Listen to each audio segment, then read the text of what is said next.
सारे साथी अपने अपने हल्कों में रोजाना का एक रूट बनाओ अपनी टीम के साथ। 5 गांव 4 गांव 7 गांव रोजाना हर गांव में पहुंच के पुराने साथियों से मिलो और नए साथियों से मुलाकात करके जोड़ने का प्रयास करो।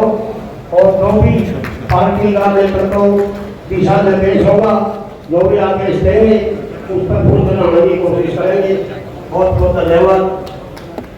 किसान केसरी हरियाणा के भावी मुख्यमंत्री, हरियाणा के भावी मुख्यमंत्री, बहुत बहुत धन्यवाद।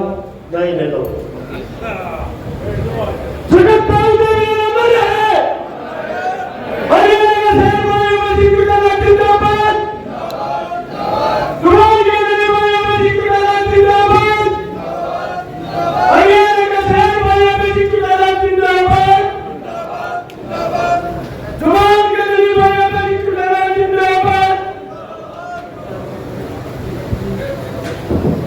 हमारे बीच में आज के हमारे मुख्य मेहमान किसान केसरी दल योद्धा पार्टी के प्रधान महासचिव हैदराबाद से विधायक चौधरी अभय सिंह चौटाला जी पहुंचे हैं। आप 2 लाख खड़े भाई पीछे कुर्सी में बैठ जाओ, सारे बैठ जाओ, आपसे प्रार्थना है। अब मैं प्रार्थना करूंगा नोवा हल्का से अध्यक्ष भाई सतपाल काजरा जी को आए और अपना संदेश देने का काम करें। भाई सतपाल काजरा जी बहुत ही मान व सम्मान के हो इंडियन नेशनल लोकदल पार्टी के प्रदेश के प्रधान महासचिव, हैदराबाद से विधायक व पूर्व में रहे नेता प्रतिपक्ष परम आदरणीय चौधरी अभय सिंह चौटाला जी, उनके साथ नायक पार्टी के प्रदेश अध्यक्ष आदरणीय चौधरी रामपाल माजरा जी, महिला की प्रदेश की प्रधान महासचिव आदरणीय बहन सोनाला चौटाला जी, प्रदेश उपाध्यक्ष आदरणीय राम सिंह मोर जी, पार्टी के जिला प्रधान सतवीर सिखाई जी और तमाम इंडियन नेशनल लोकदल के वरिष्ठ नेताओं का किसान मीटिंग में आने पर हार्दिक अभिनंदन व स्वागत करता हूँ। सभी हलकों से आए हुए तमाम साथियों, बुजुर्गों, नौजवान साथियों, मैं तो आपसे यही निवेदन करता हूँ कि आने वाले विधानसभा में हर साथी हर गांव में अपनी टीम बनाकर 3-4 महीने का आपके पास समय है। आप पुनः 2021 से इलेक्शन दे और राष्ट्रीय इलेक्शन दे और विधानसभा के चुनाव है। बाकी देश और प्रदेश की राजनीति के माध्यम से आ गई है तो अभय सिंह चौटाला जी बताएंगे। मैं पूरे आप सभी का यहाँ पर हार्दिक अभिनंदन करता हूँ, स्वागत करता हूँ। आप सभी का बहुत बहुत धन्यवाद।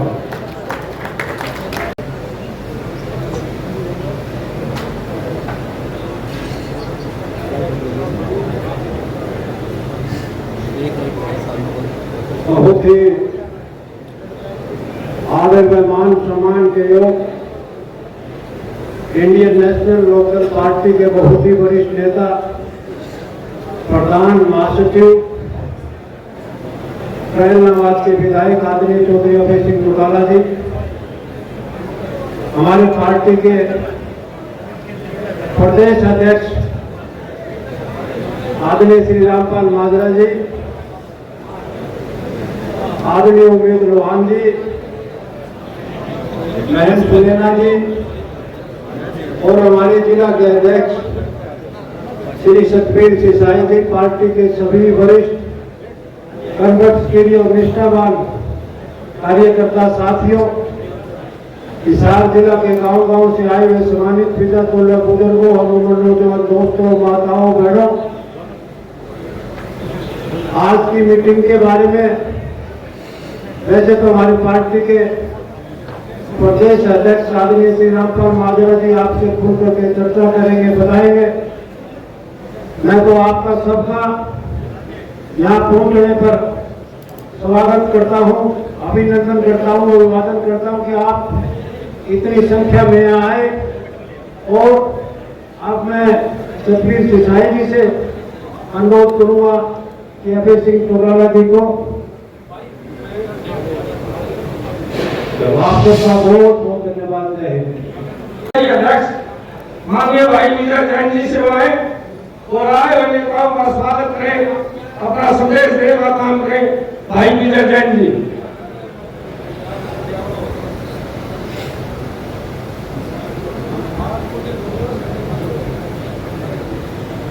अब मैं प्रार्थना करूंगा पार्टी के प्रदेश उपाध्यक्ष माननीय श्री राज सिंह मौर्य साहब जी से आए और अपना पार्टी के नेताओं का स्वागत करें, अपना संदेश देने का काम करें। माननीय राज सिंह मौर्य साहब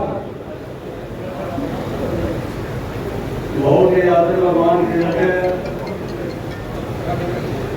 हमारी पार्टी के किसान के श्री नेता भाई अभय सिंह चौटाला जी, बहुत ही आदर व मान के योग्य हमारी पार्टी के प्रदेश अध्यक्ष चौधरी रामपाल माजरा जी, बहुत ही आदर व मान के योग्य बहन सुनैना चौटाला जी, बहुत ही आदर व मान के योग्य हमारी पार्टी के जिला प्रधान सतवीर सिसाई जी, राष्ट्रीय प्रवक्ता भाई उमेश सिंह लोहान जी, सम्मानित मंच जिला कार्यकारिणी में आए सभी पार्टी के वरिष्ठ नेता व निष्ठावान कार्यकर्ता साथी,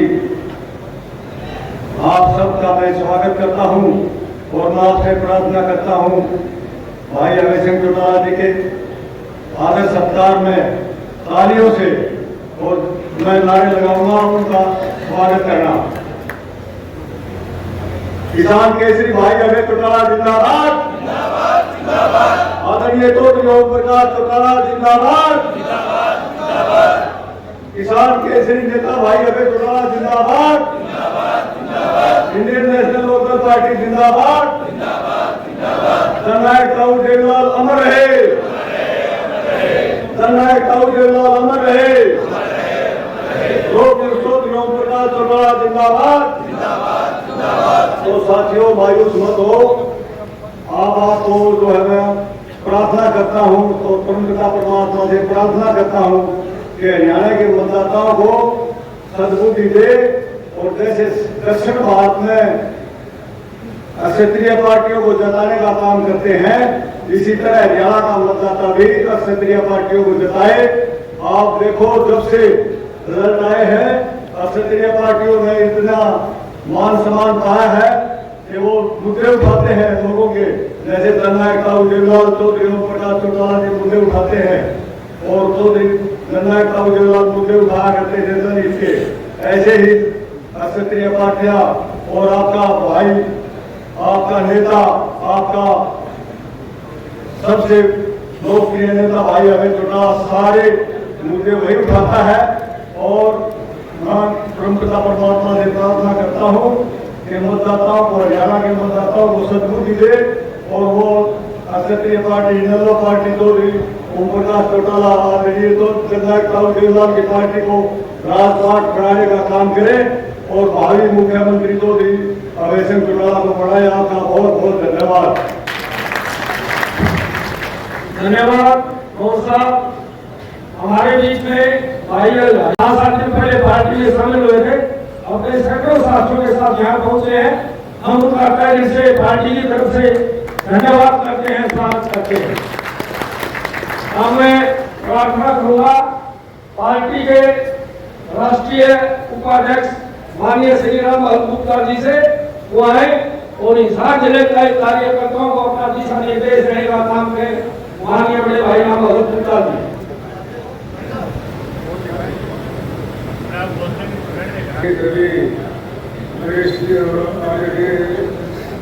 उपस्थित साथियों, एक समय था Indian national local party Haryana में सबसे ऊंची पार्टी थी, सबसे अव्वल की पार्टी थी। दोस्तों, आज भी अगर हम साथ हो जाए तो हमारा कोई मुकाबला करने वाला नहीं है। मैं आप दोस्तों से यही प्रार्थना करता हूँ कि आप सब इसमें इकट्ठे रहो, एक दूसरे से संपर्क करो और पार्टी को सबसे टॉप की पार्टी बना लो। धन्यवाद। पार्टी के दो हिम्मत दिलाने का काम किया, हम आपके आभारी हैं। और मैं प्रार्थना करूंगा आपके सुख दुख की साथी रही, पार्टी की लोकप्रिय प्रत्याशी रही और हर गांव में जितने पार्लियामेंट में गांव थे, हर गांव में पार्टी का संदेश लेके जाने वाली माननीय श्रीमती सुनैना चौटाला जी आए और इस सत्ता जनसमूह को पार्टी हिसार जिले के कार्यकर्ताओं को अपना संदेश देने का काम करें। श्रीमती सुनैना चौटाला जी।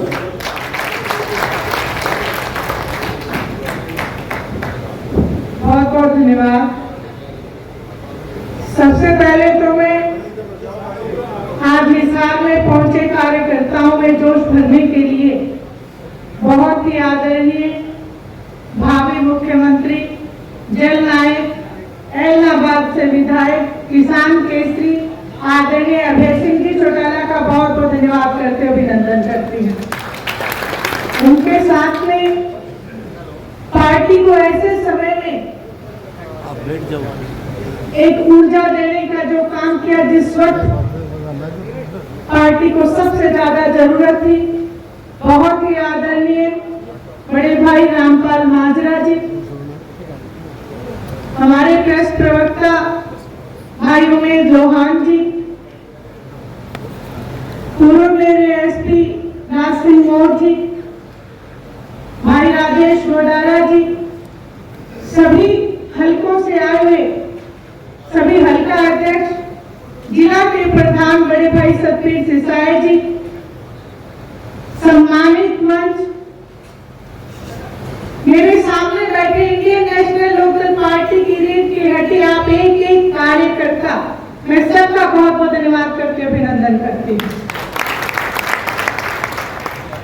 मैं कोई भाषण देने के लिए नहीं, क्योंकि मैं चुनाव के दौरान एक एक गांव में पहुंची हूँ। मैं सिर्फ आप सबसे प्रार्थना करने के लिए खड़ी हुई हूँ कि हिसार लोकसभा ने जो 23,000 वोट देके इंडियन नेशनल लोकल का सम्मान बढ़ाया, आज आपसे प्रार्थना है इस 23,000 को 23 लाख में परिवर्तित करना आप सबकी नैतिक जिम्मेवारी है। क्योंकि जो लोकसभा का चुनाव था वो इंडिया और एनडीए के बीच में था। कुछ कांग्रेस के नेता बड़े प्रफुल्लित हैं और ये कहते घूम रहे हैं कि ये तो कांग्रेस ने करिश्मा कर दिया। कोई कांग्रेस का करिश्मा नहीं, ये केवल भारतीय जनता पार्टी के विरोध के वोट हैं, केवल एनडीए के विरोध के वोट हैं जो इंडिया गठबंधन को पड़े हैं, ना कि कांग्रेस को। जिस भी गांव में मैं गई, हाथ जोड़ के सबने एक बात कही कि बेटा विधानसभा में अभय सिंह का कर्ज हम उतारेंगे, लेकिन लोकसभा में हमें बीजेपी को हटाने का काम कर लेने दो। मैंने भी उनसे हाथ जोड़ के प्रार्थना की। मैंने कहा आप फिर गलती कर रहे हो। जब तक क्षेत्रीय दल मजबूत नहीं होगा तब तक हरियाणा प्रदेश हिंदुस्तान से बीजेपी को नहीं हटा पाएगा। ये रिकॉर्ड भी हरियाणा प्रदेश के क्षेत्रीय दल इंडियन नेशनल लोकदल का रहा है।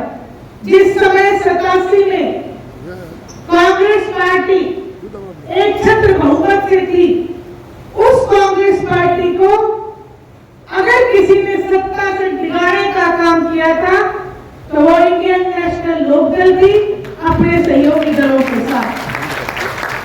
मैंने सबसे प्रार्थना की थी कि आप ये गलती मत करना। अगर आपने क्षेत्रीय दल को कमजोर कर दिया, हरियाणा प्रदेश कमजोर हो जाएगा। मैं फिर आप सबसे प्रार्थना करना चाहती हूँ, आप सब लोग कार्यकर्ता हैं, रीढ़ की हड्डी हैं, आप सब लोग गांव-गांव जाके इस बात को, इस मुहिम को चलाएं।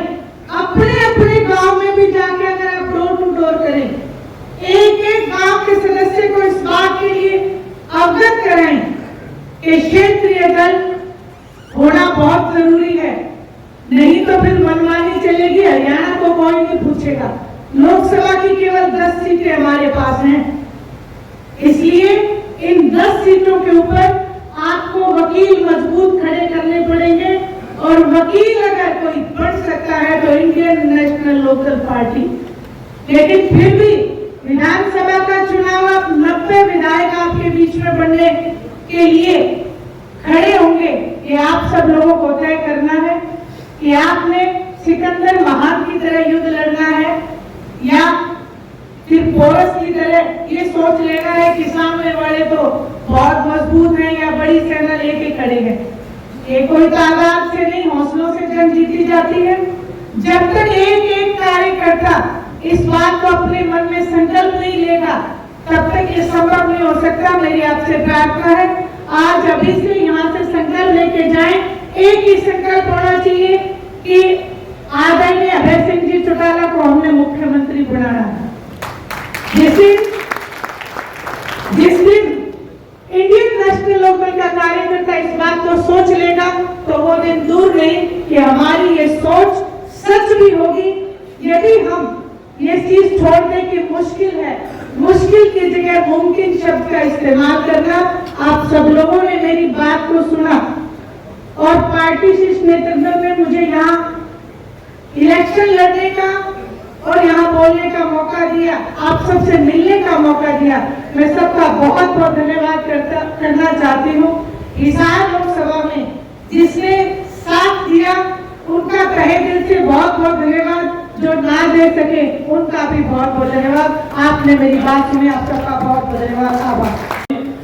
आपने बड़े ओजस्वी विचार रखे और मैं पार्टी के शीर्ष नेतृत्व को बताना चाहूंगा, हमारा प्रत्याशी बढ़िया और जिले हिसार के सारे कार्यकर्ता बढ़िया, जिन्होंने दिन रात मेहनत करके हर गांव में पार्टी के प्रत्याशी को वहां से बाहर लेने के लिए भेजने का काम किया।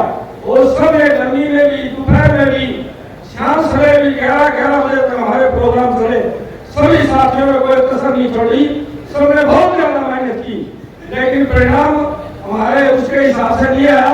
ये कोई ऊपर लेवल की बात थी, यहाँ मोदी को हटाने का काम था।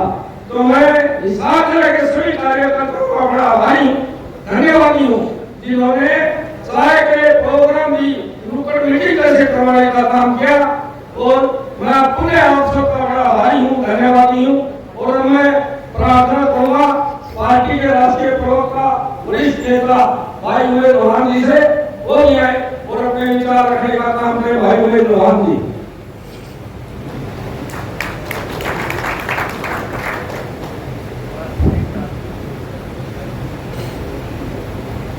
आज हिसार जिले के कार्यकर्ताओं की इस मीटिंग में मुख्य वक्ता के रूप में हमारे बीच में विराजमान हरियाणा प्रदेश के लोक पुरुष और भावी मुख्यमंत्री अहमदाबाद से विधायक भाई अभय सिंह चौटाला जी, उनके साथ में विराजमान पूर्व में मंत्री रहे पार्टी के वरिष्ठ नेता, पार्टी के प्रदेश के अध्यक्ष बड़े भाई रामपाल माजरा जी, जिला के अध्यक्ष भाई सुखबीर जी, कार्यकारी अध्यक्ष भाई राजेश कुलारा जी, सम्मानित मंच,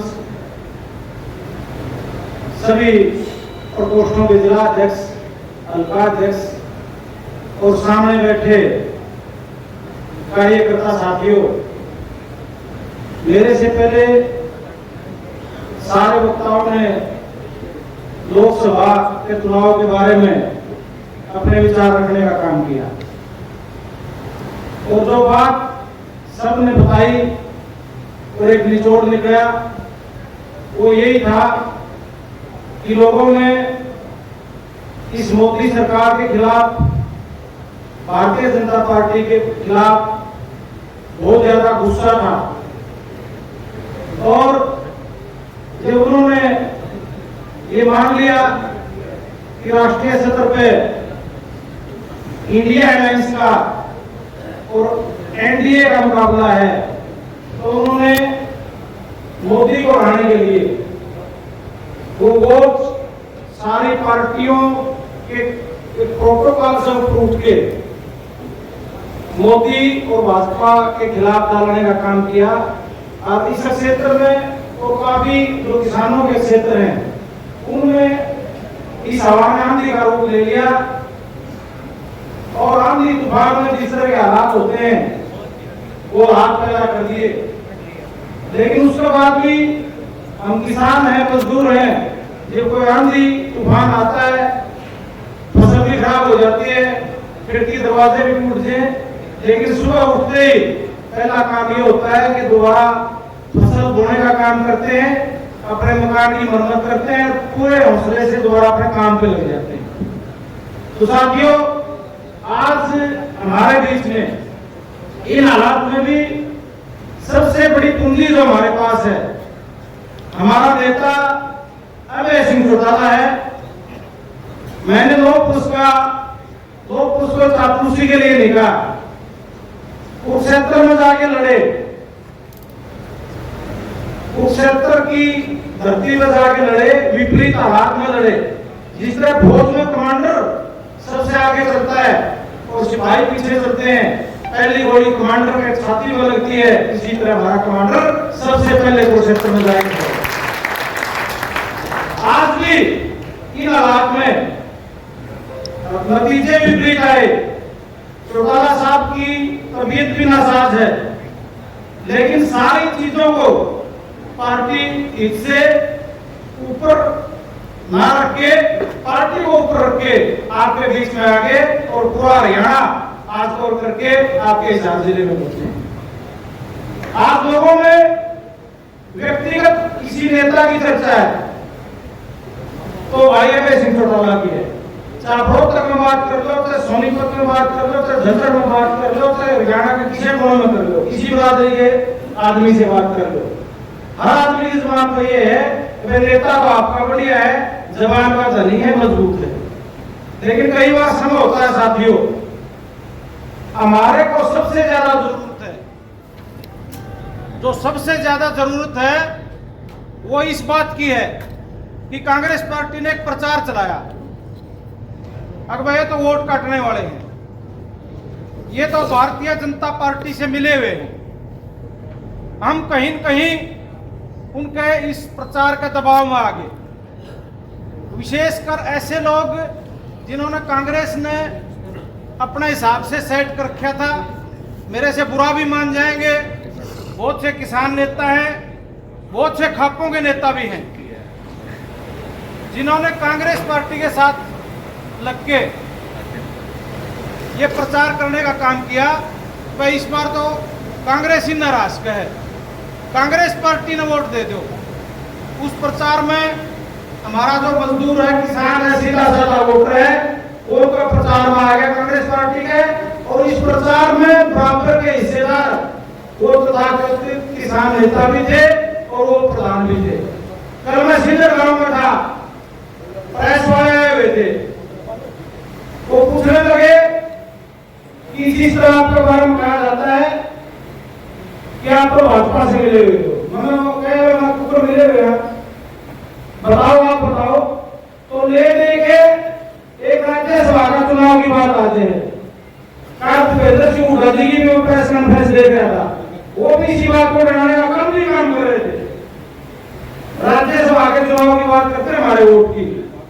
मैं आज इस मंच के माध्यम से कहता हूँ, उस प्रेस वाले भी गया और सैकड़ों लोग थे, महापुरुष चुनाव की क्यों नहीं बात कर रहे, जो 5 साल पहले हुआ था और जिसमें विपक्ष के पास तो आप मानो 20 एमएलए हमारे और 17 कांग्रेस के, विपक्ष के पास तो 37 विधायक थे और भाजपा के पास 17 विधायक थे।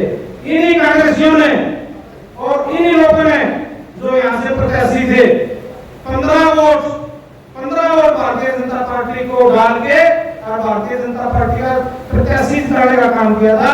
लेकिन उसकी चर्चा न प्रेस वाले कर रहे, न खाप वाले कर रहे और न एक किसान नेता कर रहे। भाइयों मैं तो कहता हूँ कि भाई साहब को भी ये सारे आमंत्रित करने चाहिए, जो ये तथाकथित नेता है बड़ा मान सम्मान से आमंत्रित करने चाहिए और उनसे पूछना चाहिए कि हमारा कसूर क्या है, पूरा मंच को बताओ, लड़ाई हमने लड़ी है, त्याग पत्र हमने दिया है, किसानों के साथ हम खड़े हुए हैं, समाज के साथ हम खड़े हुए हैं, कोरोना की महामारी में खड़े हुए हैं। तो साथियों इस प्रचार का जोरदार मुकाबला करना है और बहुत से साथियों का धीरे धीरे समझ में भी आ जाएगी जिस तरह के हालात यहाँ इस हाल में पैदा हुए। मास्टर में एक रिपोर्ट छुपी हुई थी, नवीन जिंदल कुरुक्षेत्र से चुनाव लड़ रहा था और कांग्रेस पार्टी का प्रत्याशी यहाँ से लड़ रहा था। अखबार में छापी है कि वोटों का कांच हुआ। जो लोग ये कहते हैं नहीं, आज भी कुछ तथाकथित समाज के नेता प्रचार करते हैं कि अभय सिंह की वजह से वहां भारतीय जनता पार्टी जीती कुरुक्षेत्र में, अभय सिंह की वजह से नहीं जीती, हमने तो अपनी लड़ाई लड़ी है। उन लोगों की वजह से 29 साल से हुआ है जिन्होंने वोटों का बदला काम करने का काम किया, वहां वोट दिलवाए और यहाँ वोट लिए। बच्चा जानता है कि 60,000 की लीड आई साल से आने की भारतीय जनता पार्टी की लीड कितनी आई, 35,000 की, वोट आ गए।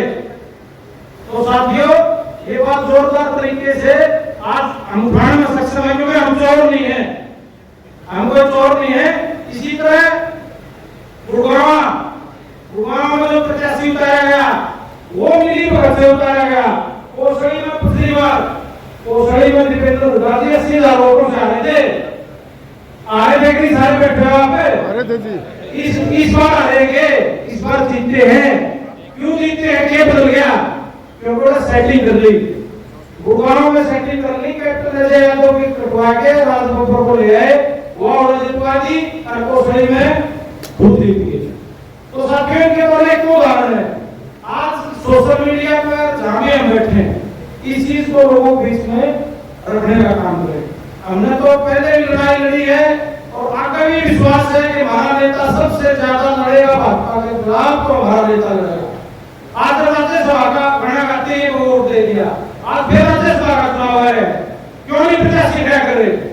हमारा वोट तो साफ है विपक्ष के, प्रत्याशी को नहीं खड़ा करे। हुड्डा साहब का कहना था कि हमारे पास तो 28 है, 10-12 एमएलए और चाहिए, आपके पास 28 है, एक तो आपने दबा दी, नहीं तो 29 है, और फिर 3 आजाद एमएलए जो आपके साथ घूमने लग रहे हैं, 3 जसपा के घूमने लग रहे हैं, और जसपा के बैठे थाने से बोले आओ, तो भाई साहब बैठे हैं विपक्ष के साथ और इनके साथ 2-3 एमएलए हैं। लड़ाई क्यों नहीं लड़ रहे? राज्यसभा का चुनाव क्यों नहीं लड़ रहे? ये आज बहस के साथ भी यहाँ बैठे हैं, क्यों नहीं लड़ रहे चुनाव? क्योंकि मेरी पहले सरकार गिराने की बात थी, आज सरकार गिराएंगे और सरकार नहीं बनाएंगे। तीन राज्यपाल के पास आके वो है आप विधानसभा भंग कर दो, वो हॉस्पिटल हो जाएगी। आप सरकार गिराओ, हमने तो लिख के दे रखा है, आप सरकार गिराओ, विधानसभा भंग को आपका भाग पर आपका कहने से विधानसभा भंग कर देगा। तो साथियों पूरी तरह जो मिली भगत का खेल है इसको समझने की जरूरत है और पूरी मजबूती से आने वाला चुनाव लड़ेंगे। चौधरी अभय सिंह चौटाला के नेतृत्व में लड़ेंगे, जीतेंगे और भाई साहब रात में मालिक होंगे, कार्यकर्ताओं के काम होंगे और वही परिणाम हो जाएगा। आप लोग इतनी भारी संख्या में इन विपरीत परिस्थितियों में यहाँ पहुंचे, भाई साहब का हौसला बढ़ाया, ताकत दी, आशीर्वाद दिया, हौसला दिया, इसके लिए पूरी पार्टी आप लोगों के भारी है और ताऊ में भारी रहेगी। जय हिंद, जय हिंद। पूर्व मंत्री रहे माननीय चौधरी रामपाल लालदास जी से आए और इस गए हुए कार्यकर्ताओं को अपना संबोधन देने का काम करें, बढ़ने का काम करें। माननीय रामपाल लालदास जी, आप जोरदार ताली मांगे प्रदेश अध्यक्ष जी का स्वागत करने का काम करें।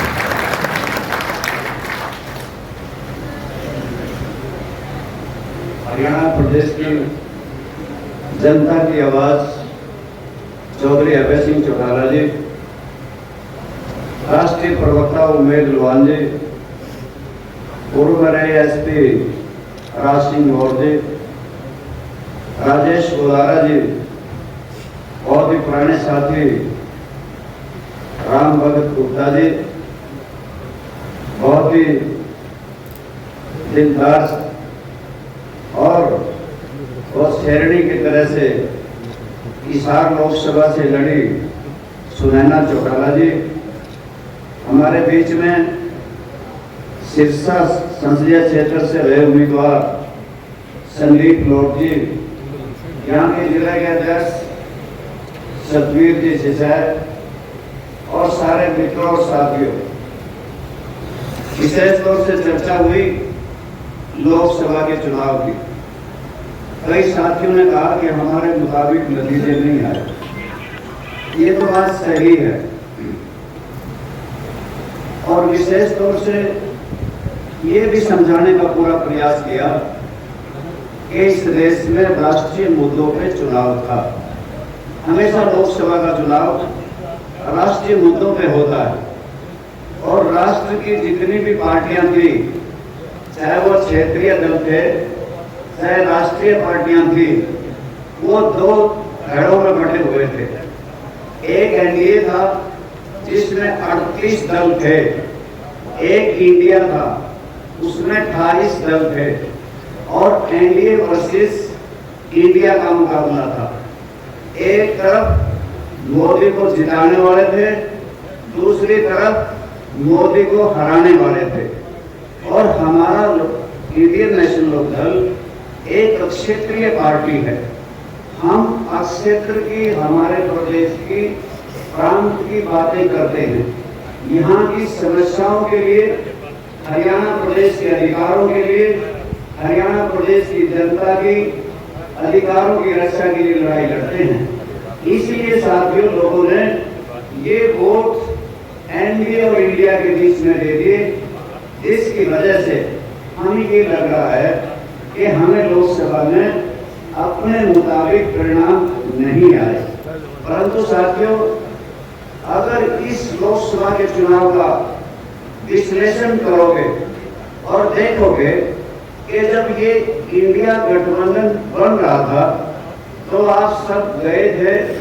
ये फतेहाबाद में एक विशाल रैली थी, चौधरी देवीलाल का जन्मदिन मनाया जा रहा था और उस रैली में देश के बड़े बड़े नेता आए थे। शरद पवार जी थे, चौधरी ओम प्रकाश चौटाला जी थे, नीतीश कुमार जी थे, सीताराम येचुरी जी थे और साथियों, चौधरी ओम प्रकाश चौटाला ने कहा कि हम तीसरा मोर्चा बनाएंगे, ना तो भारतीय जनता पार्टी होगी ना कांग्रेस होगी। परंतु नीतीश कुमार जी खड़े हुए, उन्होंने कहा कि चौधरी ओम प्रकाश चौटाला जी, मैं हाथ जोड़ के आपसे प्रार्थना करता हूँ, आप तीसरा मोर्चा ना बनाएं। अगर आप तीसरा मोर्चा बनाओगे तो भारतीय जनता पार्टी को फायदा हो जाएगा। तो चौधरी ओम प्रकाश चौटाला ने ये बात उनकी फतेहाबाद की रैली में मान ली कि ठीक है, समूचा विपक्ष अगर इकट्ठा होता है, मैं भी आपके साथ हूँ। जो समय बीता, इस इंडिया गठबंधन का गठन हुआ और इसकी मीटिंगें सीटिंगें हुई और कुछ दिन के बाद नीतीश कुमार जी किनारा कर गए और जैन चौधरी जी भी किनारा कर गए और चौधरी ओम प्रकाश चौटाला को इसमें स्थान नहीं मिला। उसमें भी कुछ कांग्रेस पार्टी के नेता थे जिन्होंने चौधरी ओम प्रकाश चौटाला की पार्टी को इंडिया गठबंधन में जाने से रोका। मैं इसलिए कह रहा था कि राजनीतिक पंडित इस बात को मान के चलते हैं कि इंडिया गठबंधन में नीतीश कुमार जी होते, चौधरी ओम प्रकाश चौटाला जी होते तो इस देश में भारतीय जनता पार्टी की सरकार नहीं बननी थी। जनता की वो मुराद पूरी होती, भारतीय जनता पार्टी हारती हुई नजर आती और इंडिया गठबंधन की जीत निश्चित थी। साथियों, इस परिणाम से आपको लगता होगा कि कोई दूरगामी परिणाम नहीं होंगे, परंतु दूरगामी परिणाम हैं। भारतीय जनता पार्टी के उम्मीदवारों का आपस में बयान आ रहे हैं कि हमारी टांग खिंचाई भारतीय जनता पार्टी के नेताओं ने की, और हिसार में विशेषकर से चौधरी रणजीत सिंह का बयान आया। इसी प्रकार कांग्रेस पार्टी का आपस में अंतर्क रहेगी। बहुत सी रिपोर्टें हरियाणा प्रदेश के अखबारों में शाया हो रही हैं, परंतु लोकदल पार्टी के किसी भी कार्यकर्ता और नेता की इस प्रकार की शिकायत नहीं कि उसने पार्टी के उम्मीदवार का विरोध किया है, बल्कि ये आता है कि वोट कोई दे ना दे, पार्टी के कार्यकर्ताओं ने एकजुट होकर के अपने प्रत्याशी को, लोकदल पार्टी के प्रत्याशी को जिताने का रात दिन मेहनत करी है। उसके लिए आप सबको बहुत बधाई हो। साथियों, आप सब जानते हैं कुरुक्षेत्र का जिक्र हुआ। कुरुक्षेत्र के रण क्षेत्र में अजय सिंह चौटाला चुनाव लड़ रहे थे और वो लोग ये कह रहे थे तुम तो सुशील गुप्ता को हराने आए हुए हो। साथियों, हमने बहुत समझाया कि हम 1970 में हमने सरकार बनाई थी, हमने इस प्रदेश को 1987 में सरकार बनाई। चौधरी देवीलाल ने इस देश में 1989 में परिवर्तन किया और जनता दल की सरकार देश में बनाई। 2000 में चौधरी ओम प्रकाश चौटाला की सरकार बनी। हम पुरानी पार्टी हैं, हम अपने लिए चुनाव लड़ रहे हैं, हम किसी को ना जिताने आए ना हराने आए, परंतु लोगों के मन में जो बात दिल में आ गई थी उसको हम कैसे निकालते। परंतु हमारा क्षेत्रीय दल है, आप अंदाजा करो, राजनीतिक तौर से सोचो, अगर कुरुक्षेत्र में आम पार्टी का उम्मीदवार जीत जाता, एक क्षेत्रीय दल न रहता, तीसरा दल, दूसरा दल और खड़ा हो जाता, फिर हमें बहुत राजनीतिक तौर से नुकसान होता। आपने आपकी जो राजनीतिक सोच थी, उसका राजनीतिक सोच का जो परिचय दिया, उसके लिए मैं बधाई देता हूं कि आपने वहां पे आम पार्टी के उम्मीदवार को हरा दिया। जो पार्टी हरियाणा प्रदेश में जन्म ले रही थी, जन्म लेने से पहले ही उसका आपने खात्मा कर दिया। इसके लिए आप सबको बहुत बधाई हो। साथियों, ये ठीक है कि आप सारे के सारे पंचायती राज से जुड़े हुए हैं। पंचायती राज में जब चुनाव होते हैं, एक आपके हाथ में पर्ची होती है पंच की, एक होती है सरपंच की, एक होती है ब्लॉक समिति के मेंबर की, एक होती है जिला परिषद के मेंबर की। पर 4 पर्चियों में भी हम एक तरफ वोट नहीं डालते, अपनी पसंद का पंच को डाल देते हैं, अपनी पसंद का ब्लॉक समिति के मेंबर की डालते हैं, और फिर सरपंच कोई अपना बगल का होगा, पार्टी का होगा, पट्टी का होगा, उसकी डाल देते हैं, और जिला परिषद का हम और नजरिए से वोट डालते हैं। यानी कि मेरा कहने का भाव यह कि हम एक पंचायत के चुनाव में भी एक मत मन से वोट नहीं डालते। हम हरियाणा प्रदेश की राजनीतिक दल हैं और क्षेत्रीय दल हैं, और वो राष्ट्रीय परिप्रेक्ष्य में चुनाव था। ये चुनाव हमारे दल के हिसाब से, हमारी सोच के हिसाब से हरियाणा विधानसभा का चुनाव होगा। साथियों, हरियाणा प्रदेश में जिस प्रकार का माहौल था, भारतीय जनता पार्टी और जेजेपी की जो सरकार चली, उस सब के लिए भी मुझे कहना है कि आप सबकी किस प्रकार से हमने 2018 में बीएसपी के साथ मिलकर के सतलुज जमुना लिंक नहर का पानी लाने के लिए जेल भरो आंदोलन अजय सिंह चौटाला ने शुरू किया था। एक जिले में 20-20 हजार की गैदरिंग, परंतु हमारे ही किसी राजनीतिक परिवार में ही मरोड़ लग रही थी कि कहीं अजय सिंह चौटाला चीफ मिनिस्टर ना बन जाए। उन्होंने पार्टी तोड़ी और भारतीय जनता पार्टी की गोद में जाकर के बैठ गए। इस चुनाव में आपने जिस प्रकार से उन्हें धराशायी किया और लोकदल पार्टी को उनसे आगे कर दिया, उसके लिए भी आप सबको बहुत बहुत बधाई हो। साथियों, किसान गुस्से में था, किसान को एमएसपी नहीं मिला, उसको किस प्रकार से स्वामीनाथन योग की रिपोर्ट नहीं लागू हो सकी, 2022 में आमदनी दुगनी नहीं हो सकी। किसान इतना गुस्से में था कि उसको 380 दिन तक आंदोलन करना पड़ा, 700 से ज्यादा जानें चली गई। आखिर किसान की कोई सुध नहीं ली और भारतीय जनता पार्टी और जेजेपी ने उन पर ऐसे तीर और बाण छोड़े, उनके घाव खड़े कर दिए थे, इसलिए वो बदला लेना चाहते थे। साथ ही इसी प्रकार से हमारे यहाँ पे नौजवान दुखी था, दूसरे देशों को पलायन कर रहा था, वो ऑस्ट्रेलिया में, अमेरिका में जाकर के रोजगार कमा रहे थे और बेरोजगारी तंग कर रही थी, और किसान दुखी, जवान दुखी, और हरियाणा प्रदेश की जनता उससे ज्यादा दुखी थी। जन जन दुखी था, क्योंकि हरियाणा प्रदेश की जनता ने जननायक चौधरी देवीलाल को हरियाणा प्रदेश का मुख्यमंत्री देखा है। उस कुर्सी पर बैठ करके चौधरी देवीलाल ने समाज के कल्याण के लिए काम किए थे। चौधरी ओम प्रकाश जी चौटाला ने अपनी कड़ी मेहनत से हरियाणा प्रदेश को गुलजार करने के लिए अपनी कड़ी मेहनत लगाई थी। साथियों, वो हरियाणा प्रदेश आज मुरझा रहा था, आज कर्जे के बोझ के नीचे कर रहा था। आज किस प्रकार से भारतीय जनता पार्टी ने हरियाणा प्रदेश के स्कूलों को बंद कर दिया, हरियाणा प्रदेश के अस्पतालों को बंद कर दिया, इस प्रकार से भारतीय जनता पार्टी ने सूखी नहरें हमें दी, टूटी सड़कें दी, हरियाणा प्रदेश में परिवार पहचान पत्र बना के गए, जिसकी वजह से बुढ़ापा पेंशन कट गई, जिसकी वजह से आज पीड़े कार्ड कट गए, राशन कार्ड कट गए।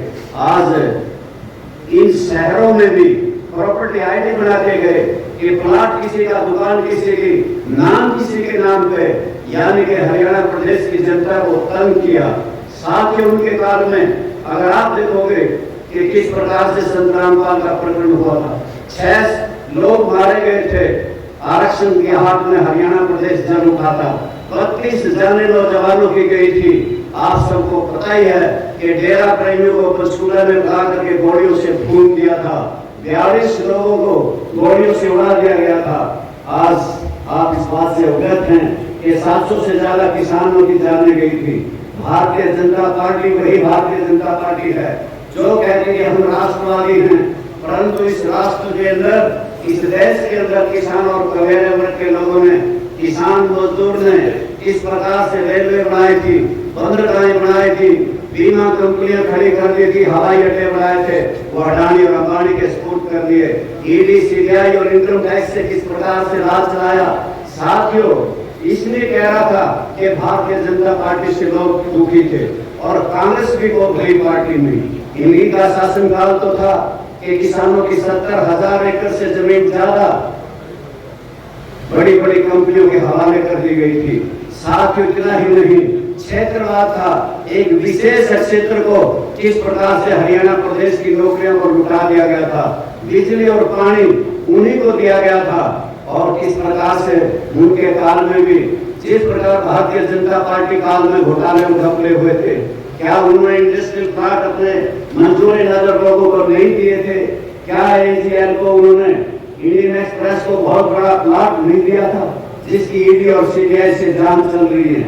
और साथियों, में विशेष तौर से आपसे कहना चाहता था कि ना भारतीय जनता पार्टी ना बीजेपी अच्छी, इसलिए चौधरी ओम प्रकाश चौटाला ने जो फतेहाबाद की रैली में एक विचार हमें दिया था कि गैर भाजपा, गैर कांग्रेस, हमें एक तीसरा मोर्चा बनाना चाहिए।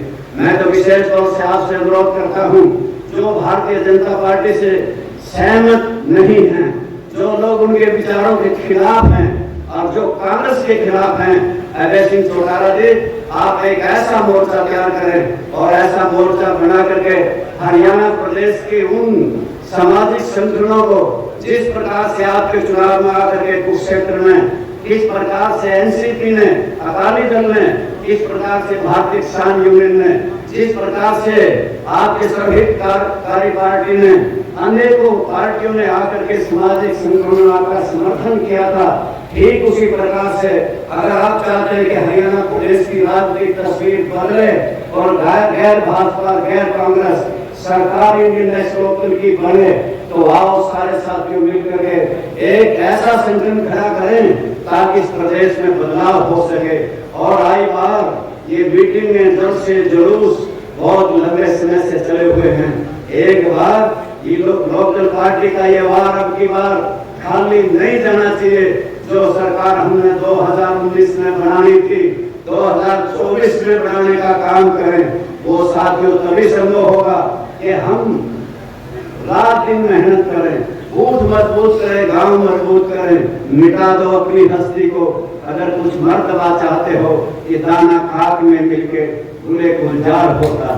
साथियों, ये वैसे नहीं कह रहा, मैं इसलिए कह रहा हूँ कि यूं तो कह दिया भाई उमेश सिंह ने कि मैं कोई चमचागिरी के लिए नहीं कह रहा कि अजय सिंह भावी मुख्यमंत्री होंगे। भावी मुख्यमंत्री नहीं, अगर बनाना है तो फिर रात दिन आपको यही काम करना पड़ेगा। ये नहीं कि मीटिंग आई, सुने, निकल गए, आगे से ना देखे वोटर लिस्ट, ना वोटर लिस्ट में एजेंट देखे, पिछले दिन ना काम में एजेंट, ना कोई बस्ता लेना ना देना, खाली बसते पड़े। और इस प्रकार से अगर चलेगा तो फिर तो लगे रहोगे, सारी जिंदगी निकल जाएगी। हमारे जैसे तो निकल गई, आपकी ना निकल जाए, आपके जीवन में खुशहाली हो, ऐसा सपना सजो करके आप मैदान में निकलेंगे तो अजय सिंह की कामयाबी भी तभी हो सकेगी कि हम इनके हाथ मजबूत करें और राजनीतिक तौर से घर बैठे उन लोगों को इनके साथ मिलाएं, जोड़ें और फिर से संगठन मजबूत करें। आपने मेरी बात सुनी, आप सबका बहुत बहुत धन्यवाद। इलाहाबाद से विधायक माननीय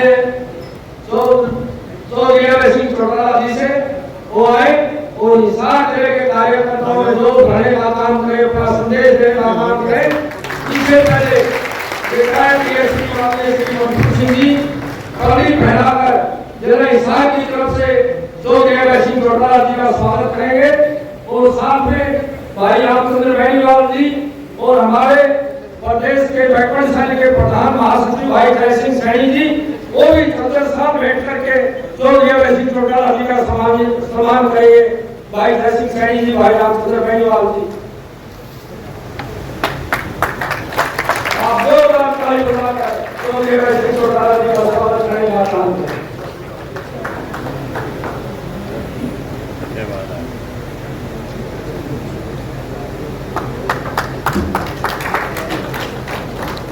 डॉक्टर जय सिंह सैनी जी,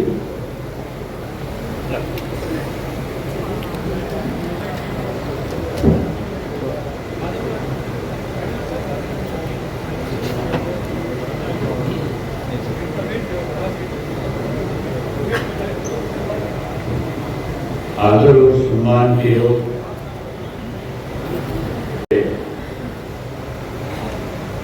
राष्ट्रीय उपाध्यक्ष श्री राम भगत गुप्ता जी, पार्टी के प्रदेश के अध्यक्ष पूर्व गृह मंत्री चौधरी रामपाल माजरा जी,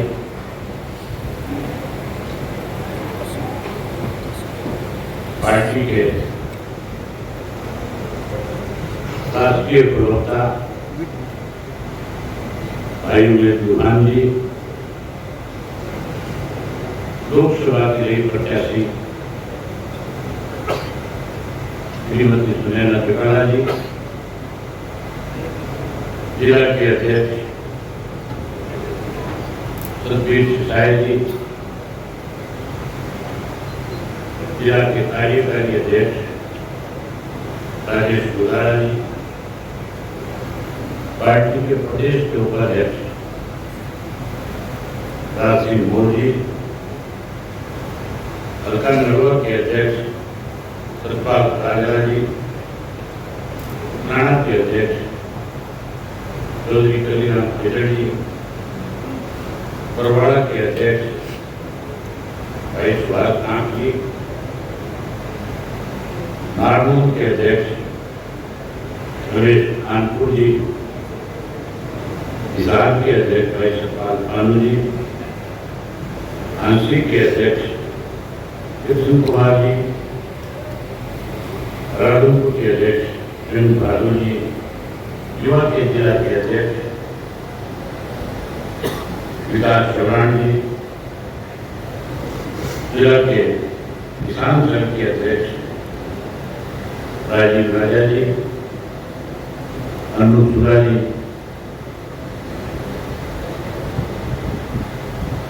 मंच पे मेरे साथ बैठे हुए पार्टी के अलग अलग शहरों के सभी संयोजक, प्रदेश जिला और हल्का स्तर के सभी नेतागण आज की इस कार्यकर्ता की बैठक में आए हुए पार्टी के बहुत ही वरिष्ठ कर्मठ मेहनत कार्यकर्ता साथियों, पत्रकार सहायता दोस्तों,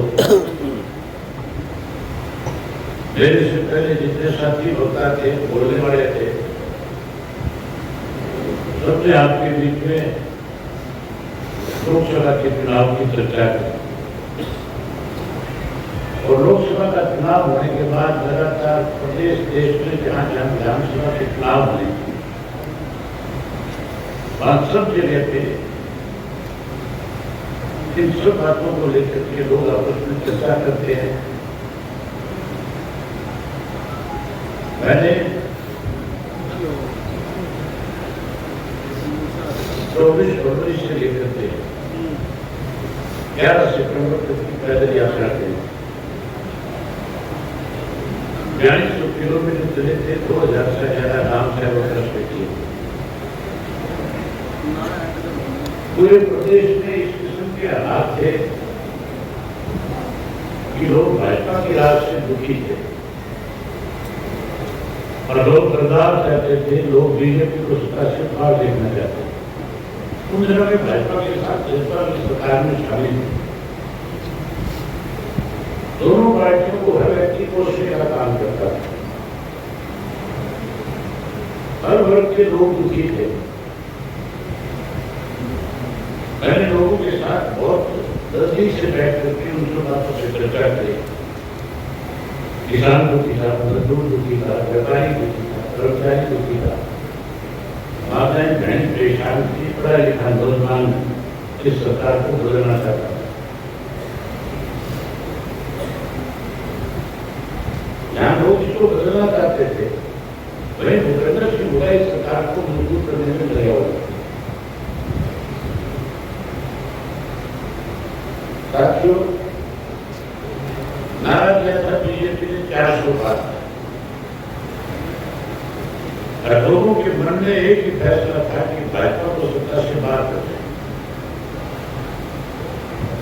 हरियाणा प्रदेश में इस किस्म के हालात थे कि 10 की 10 सीट के ऊपर इंडिया गठबंधन के उम्मीदवार जीत सकते थे, क्योंकि चर्चा तरफ हुई थी कि हमने अब की बार बीजेपी को हराना है, इसके लिए इंडिया गठबंधन का जो उम्मीदवार आएगा उसके पक्ष में वोट डालना। स्वयं कुरुक्षेत्र से चुनाव लड़ा और कुरुक्षेत्र में जब लोगों से मिल रहा था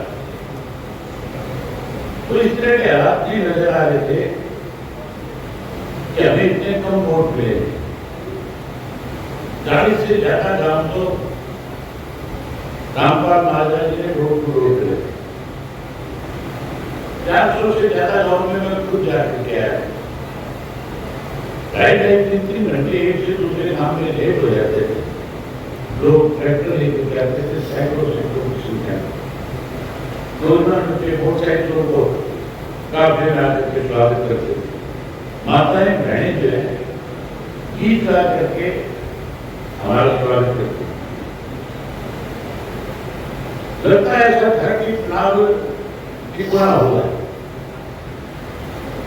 जो हमारे विरोधी थे प्रेस के लोग, उन्होंने भी लिखना शुरू कर दिया था, कहना शुरू कर दिया था कि मुकाबला तीनों पार्टियों में। लेकिन आखिर में आकर के लोगों ने यह फैसला कर दिया कि अवैध सिंह जी को तो विधानसभा में वोट देंगे। ये राष्ट्रीय मामला है और इसलिए हमें अब इंडिया गठबंधन के उम्मीदवार को वोट देकर के बीजेपी को हराना चाहिए। लोग बीजेपी को हराना चाहते थे, कांग्रेस के नेता बीजेपी को जिताने में लगे हुए। सीधा सा उदाहरण है, सीधी सी बात है, ये समझने की जरूरत है। एक प्रकार से तो निकम्मा आदमी नहीं हो सकता। क्या हो सकता है? जिसकी जमानत जब हुई थी इसी साल से 40,000 वोट मिले। इसको बोलने की तमीज नहीं है, जो किसी मंच पे खड़ा होकर के कुछ भी कह सकता है। पहले किसी को गाली दे देगा, बता बोलेगा, और जब अगर सामने से दूध निकालेगा तो फिर भाई साहब करेगा। वो व्यक्ति हिसाब से सांसद बना। सांसद बनने के पीछे बड़ी सोचेबाजी थी। बिहार के अंदर इंद्र का जो बूथ है, उस बूथ का नतीजा है वो किसके पक्ष में वोट हुए। इंद्र बीजेपी का कैंडिडेट था, 10,000 करीब वोटों पे सीधा असर रखते हैं। वो वोट बीजेपी को मिलना चाहिए, भारत नहीं मिलना चाहिए। वो भाजपा के मिलने के लिए कांग्रेस को मिला। यहां तो कांग्रेस को मिला, में जो इनका वोट था वो भाजपा को मिला। बात नहीं हुआ। इसका मतलब कांग्रेस जो है आप पार्टी वाले को हटाना चाहती थी और भाजपा को जिता रही। भूपेंद्र सिंह हुड्डा ने एक सोचेबाजी नहीं की, अनेक ऐसे उदाहरण है। हालात इस किस्म के थे कि 10 की 10 सीटों के ऊपर इंडिया गठबंधन के उम्मीदवार जीते। हमने बहुत खुल के कहा था कि करनाल के अंदर मराठा को टिकट दे दे, गठबंधन के सहयोगी के नाते दे दे। उसको टिकट देने के बजाय एक ऐसे व्यक्ति को टिकट दे दिया जिसने कभी चुनाव लड़ाई की उम्र ही नहीं, जिसका कोई अनुभव नहीं था चुनाव, जो बेचारा अपने दफ्तर भी नहीं खोल पाया पूरे चुनाव के दौरान। उसको ये जानकारी मिली कि यहाँ पार्टी का कौन कार्यकर्ता कौन पदाधिकारी, बाहर से लेकर गए थे। केवल मनोहरलाल खट्टर को चुनाव जिताने के लिए फैसला लिया गया और उन्होंने प्रेशर बना करके, दबाव बना करके अपनी सेंट्रल लीडरशिप पे ये फैसला किया। इसी तरह अपने बेटे को जिताने के लिए किरण चौधरी की टिकट लगाई, महाराज धाम सिंह को खड़ा किया जो कमजोर उम्मीदवार, कमजोर में कमी थी। जो हिमाल की बैठ थी, यहां से वो खुद एमएलए था, वहीं से 20-25 वोट से आ गया। हिमाल के 4-5 कॉन्स्टिट्यूंसियां सब में आया। इसी तरीके से अपने बेटे का वोट उसको मिले, अटेली में आके कोसी विधानसभा क्षेत्र, कोसी अहिवाल क्षेत्र है जहां से बीजेपी पिछली बार 83,000 वोट से जीती और अगली बार कांग्रेस 2 वोट से जीती है। कांग्रेस को वहां वोट मिलने का कारण केवल आपस में सोचेबाजी थी। राव इंद्रजीत जो था उसके सामने भी बाहर से आकर उम्मीदवार करा दिया कैप्टन अजय सिंह की टिकट। हालांकि हमारी पार्टी का आधार इन सब जगह पे अच्छा था, लेकिन लोगों में एक फैसला था कि बीजेपी को हराने के लिए इंडिया गठबंधन को वोट दें। हम उनको रोक नहीं पा रहे थे, हमने अपने प्रयास किए थे, कोशिश की, लेकिन भूपेंद्र सिंह हुड्डा ने भाजपा कैसे मजबूत है, भाजपा कैसे जिंदा रहे, इसके लिए इस किस्म के षड्यंत्र रच करके प्रदेश के लोगों की भावनाओं के साथ खिलवाड़ किया। कई ऐसे उदाहरण है कि भूपेंद्र सिंह हुड्डा कांग्रेस बीजेपी के साथ मिलकर के किस तरह से लोगों के साथ धोखा करने का काम करता है। अभी जिक्र चल रहा था, उमेश सिंह जी कह रहे थे कि लोगों में ये चर्चा थी कि कांग्रेस को वोट देना है, कांग्रेस को नहीं इंडिया गठबंधन को वोट देना है। भूपेंद्र सिंह हुड्डा का मिलने का उदाहरण और आपको बिल्कुल तरोताजा देता हूं। आप खुल करके इस बात को लोगों के बीच में कह सकते हैं। अभी राज्यसभा का चुनाव होना है नहीं होना है, ये हमारे खिलाफ प्रचार करते हैं कि हमने भाजपा के पक्ष में वोट किया। जब ये भारत चुनाव लड़ रहा, हमारे पास 30 वोट थे, कांग्रेस के पास 15 वोट थे। 2 वोट कुलदीप के भाई थे अलग, वो दोनों कांग्रेस में शामिल हो गए। तो टोटल वोट हो गए थे हमारे 38। ऐसा हो गया था कि आपके अंतिम वोट डालने। ये जयप्रकाश इंडिपेंडेंट एमएलए था कांग्रेस के नजदीक, सरकार को गालियां देता था। और ये सबसे ज्यादा अगर किसी के चुनाव प्रचार में लगा हुआ था तो सुभाष चंद्र के प्रचार में लगा था। उसका प्रचार करता था, कंट्री सही बदलने वाला यही था कि किरण चौधरी कल ही टेलीविजन में बोल रही थी नहीं बोल रही कह रही थी ना, मतलब इसने कंट्री सही बदले। अब इसलिए बोल रही है, उसको इसलिए नहीं बोल रही थी कांग्रेस से थी, अगर बोलती थी कि अपनी पार्टी की वोट हो जाए। लेकिन सच्चाई कभी ना कभी जबान पे आएगी। इसने कंट्री सही बदली, 15 वोट सही बदल करके कैंसिल कराए और स्वास्थ्य खराब जिता दिया। भूपेंद्र सिंह हुड्डा अपना वोट खाली छोड़ करके आया, क्योंकि मेरे अत्यधिक राजनीतिक मंच पे फिलिया कही टेलीविजन वालों के सामने ऐसी हालत कर दूंगा कि खड़ा होकर के नहीं आ सके। विधानसभा का सेशन आएगा और विधानसभा के सेशन के अंदर मुझे जब बोलने का मौका मिला, चिंता आपको ऐसे को उदाहरण नहीं दिया अपनी बात लोग देखे। ये जो हमारे ऊपर आरोप लगाते हैं, ये 24 घंटे भाजपा को मजबूत करने के लिए लगे हुए थे। अभी राज्यसभा का चुनाव होना है, हुड्डा का ध्यान आया था कि राज्यसभा का चुनाव नहीं लड़ेंगे। 16 एमएलए हो रहे, वो इकट्ठे होकर के आ रहे, हम समर्थन कर देंगे। उससे पूछने वाला हो कि अविश्वास प्रस्ताव कौन आया था सरकार के खिलाफ? हुड्डा ने तो किया था, किया है। अविश्वास प्रस्ताव का मतलब होता है कि सरकार को गिराना। जब सरकार गिर नहीं रही थी तो अविश्वास प्रस्ताव क्यों आया? वो प्रस्ताव इसलिए लेकर के आया था कि हालात इस तरह के होते जा रहे थे कि ये सरकार कभी भी गिर सकती है, जेजेपी वाले कभी भी बाहर निकल सकते हैं, उनको बाहर निकाला जा सकता है। एक बार अविश्वास प्रस्ताव अगर सरकार के खिलाफ आ जाता है तो फिर 6 महीने तक दोबारा अविश्वास प्रस्ताव दिए जा सकते हैं। आप ये संविधान कहता है, कानून कहता है। कैसे भाजपा को ऑक्सीजन मिले, कैसे भाजपा जिता है, इसलिए भूपेंद्र सिंह अविश्वास प्रस्ताव लेकर के आया था, जबकि ये पता था कि सरकार बहुमत में सरकार नहीं मिलेगी, केवल उसकी मदद करेगी।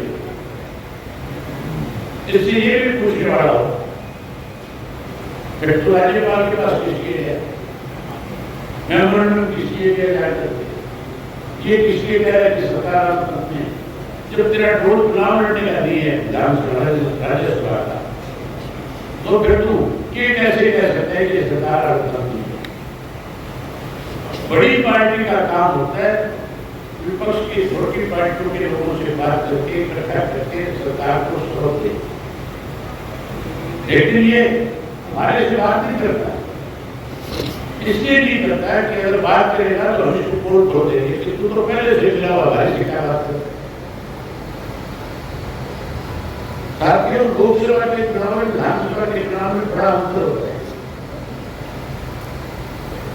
अगर कांग्रेस 5 सीट जीतने के बाद अपने आप को ये कहे या लोगों में गलतफहमी पैदा करे कि कांग्रेस की ताकत तो बढ़ती जा रही है, ये बहुत बड़ी गलतफहमी है। मुझे आप एक चीज बताओ, जिस पार्टी का असर पड़ता है उसमें नए लोग शामिल होते हैं, उस पार्टी के सीनियर नेता छोड़ करके जाते हैं,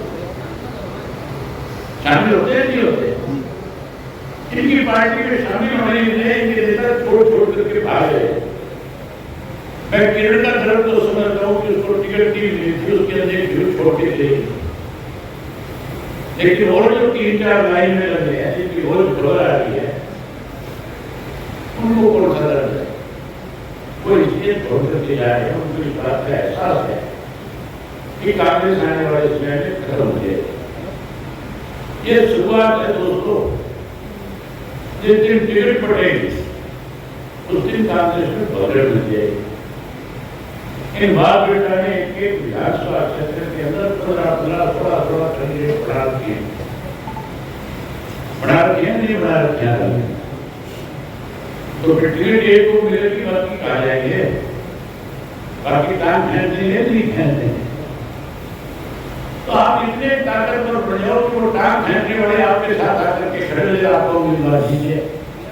ये काम आप करें।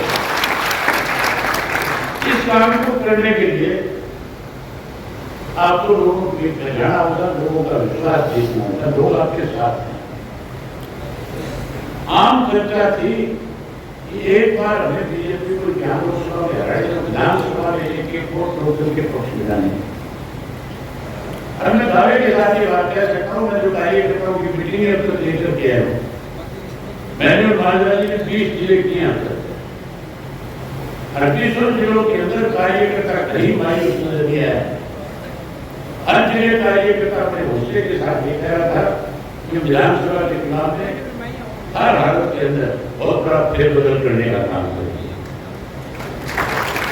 आप सरकार बनाना चाहते हो, नहीं बनाना चाहते? बनाना चाहते हो तो बड़ा फेरबदल करना पड़ेगा कि नहीं करना पड़ेगा? फेरबदल तब होगा कि महाराज जी कह रहे थे कि हम नाम ले जाएंगे, बूथ के स्तर के ऊपर पार्टी को मजबूत करेंगे, बूथ जीतने का काम करेंगे। थोड़ी सी मत करो, बहुत कुछ हो रहेगा। मैं आपको उदाहरण दे देता हूँ, आपको पता लग जाएगा। 2014 का लोकसभा का चुनाव था,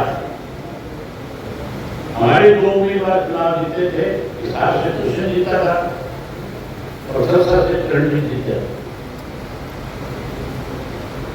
और हिसार से जब इसको दुष्यंत को टिकट दिया, चुनाव लड़ाया, तब 2 ऐसे विधानसभा क्षेत्र थे जिनमें बहुत बड़े मार्जिन के साथ पार्टी जीती। एक उचाना और दूसरा नारनूर। उचाना के अंदर तो जीते थे 57,000 से और नारनूर में जीते थे 45,000 से। जिस हल्के से 57,000 से जीते विधानसभा का चुनाव हुआ, 6,000 वोट से आगे थे। अरे कितनी आगे? 63,000 वोट बदल गए 3 महीने। ऐसा वीरेंद्र सिंह के पास कौन सा जादू था? लोगों को इतना बड़ा बदलाव किया है, लेकिन लोगों का एक फैसला था कि अपने दुष्यंत को नहीं जिताना, ये लोकसभा का मेंबर है, हम इस सीट को खाली नहीं करेंगे। नहीं दिए वो राज्य नहीं आ रहे। नामनूर के अंदर 45,000 से जीते थे और राज सिंह बोल जो है, इनको पार्टी की तरफ से उम्मीदवार बनाया गया। मेरे ख्याल से सिर्फ आदमी नहीं हो सकता, इनसे ज्यादा लोगों के बीच में उसको रहने वाला व्यक्ति नहीं था। और ये जब चुनाव लड़ रहे थे, कैप्टन अभिमन्यु की चुनावी नहीं होती, उसको लोगों ने जिता दिया, इनको 5,000 से हरा दिया। इसी तरीके से 2019 के अंदर लोकसभा के जब चुनाव थे,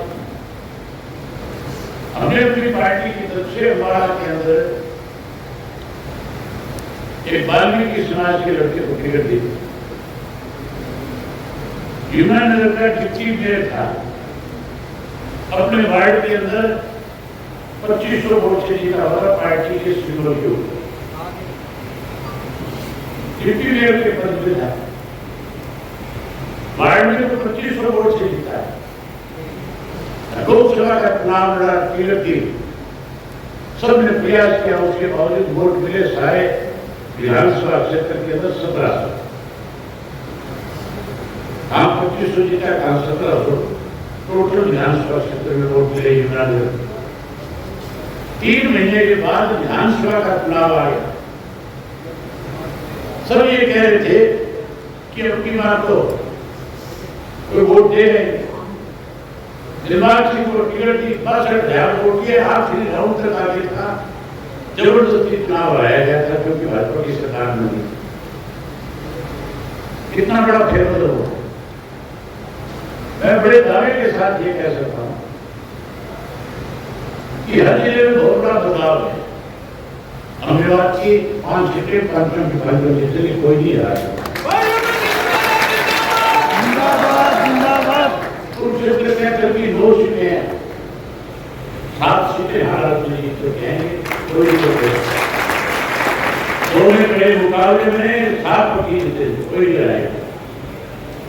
अम्बाड़ा के अंदर यमुनानगर जिले आज की तारीख में 3 सीट पे खड़े हैं, 3 हम जीतेंगे, 1 फिर मुकाबले करेंगे। तो और की तरह सताने वालों में नहीं हूं, तो सही है, हकीकत है। जहां जैसा हमें नजर आ रहा है मैं उस तरह की बात करता हूं। इस हार के अंदर 6 सीटें नहीं है, 7 है। 7 में से 4 पक्की जिससे कोई नहीं आएगा। लेकिन जीतेंगे तब जब तुम मेहनत कर रहे हो।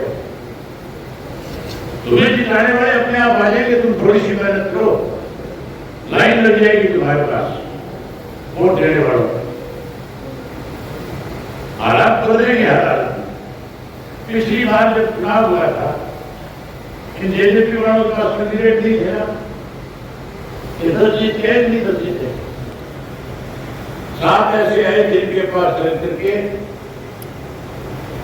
लाइन के पास उम्मीदवार नहीं था, ये 1000 वोट से जीत कर गया। अब की बार वो चाबी तो गुम होगी कि नहीं होगी? क्या है नहीं? हम इस तरह के समीकरण बनाने के से पहले महाराज जी आपको खुल करके बता रहे थे कि हम बहुत सारे ऐसे संगठनों अपने साथ जुड़ रही है, जिससे आम चर्चा होगी कि आने वाला समय इंडियन नेशनल लोकदल पार्टी का संगठन है। छोटे छोटे राजनीतिक दल जितने भी हैं उन सबको साथ लेकर के चलेंगे। हमने महाराज जी की ड्यूटी लगा दी। कल के बाद हरियाणा प्रदेश के अंदर हर राजनीतिक दल जो है, चाहे वो कांग्रेस पार्टी है, चाहे वो राष्ट्रीय कांग्रेस पार्टी है, चाहे और दूसरी किसी पार्टी है, उन सबके नेताओं से बात करें। इंडिया गठबंधन केवल और केवल साथियों लोकसभा के चुनाव तक था। अब कांग्रेस वालों तो साफ है हम किसी को साथ लेकर नहीं मिलेंगे। इनके लिए तो पहले दिन से वोट थी। अगर 10 जीतना चाहते, सरकार बनाना चाहते तो फिर नीतीश कुमार को बाहर नहीं करते, तो होगी बनाते, सरकार बन जाए। ये तो खुद नहीं चाहते थे सरकार में, अब रोकते हैं। अब कहते हैं बड़ी गलती होगी, लेकिन 5 साल बड़े जाओ कौन रोकता है? हम जितने भी लोग इस तरह के हैं जो इस गठबंधन थे, हम उस सबसे बात करेंगे, सबको अपने साथ जोड़ेंगे, सबका एक बड़ा संगठन बना करके अलग से गठबंधन बना करके हरियाणा प्रदेश के अंदर नए सिरे से तीसरा मोर्चा बना करके चुनाव की तैयारी में लगी। तो चुनाव जीते। एक यहाँ पे वो मलिक साहब हुआ था, नारायण गए प्रताप मिले, ऐसे लोगों को पढ़ने दिया करो। ये वो लोग हैं जो तुम्हारी पार्टी का सबसे बड़ा नुकसान करते। ये हमारी गाड़ियों के बीच घूमते रहते हैं 24 घंटे। ये इतने ज्यादा गिरे और घटे इंसान है, सोच भी नहीं सकते। इस प्रताप मलिक ने जो सिंध को अपने घर में आकर के तय किया, गांव में कोई पढ़ नहीं देता, हरियो दूध पावर है। ऐसे लोगों की कोई जरूरत नहीं है पार्टी। तो इस तरह के काम करे मुझे बताओ, तो हम गिरान काटना सीधे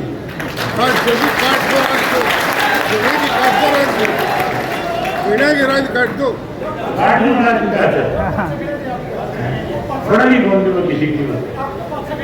आप खड़े, मुझे पता है बेईमान है, निकम्मा है, इसको मैं घर से निकाल दूँ भी दरवाजा नहीं छोड़ता। दूसरे के बाद 15 द्वारा हमारी पार्टी है। ऐसे लोगों से सावधान रहो और अपने कार्यकर्ताओं को मान सम्मान दो, जो आपकी पार्टी के लिए काम करने वाले लोग आपकी लड़ाई लड़ने वाले। मैं उम्मीद करूंगा कि आप सब साथी आज से लगातार इस काम को आगे बढ़ाने का काम करोगे और पार्टी को मजबूत करोगे और वही 3 महीने में लोगों का दिल जीत करके फिर से बड़ा संगठन खड़ा करोगे। आपने मेरी बात हुई। आप सबका बहुत धन्यवाद।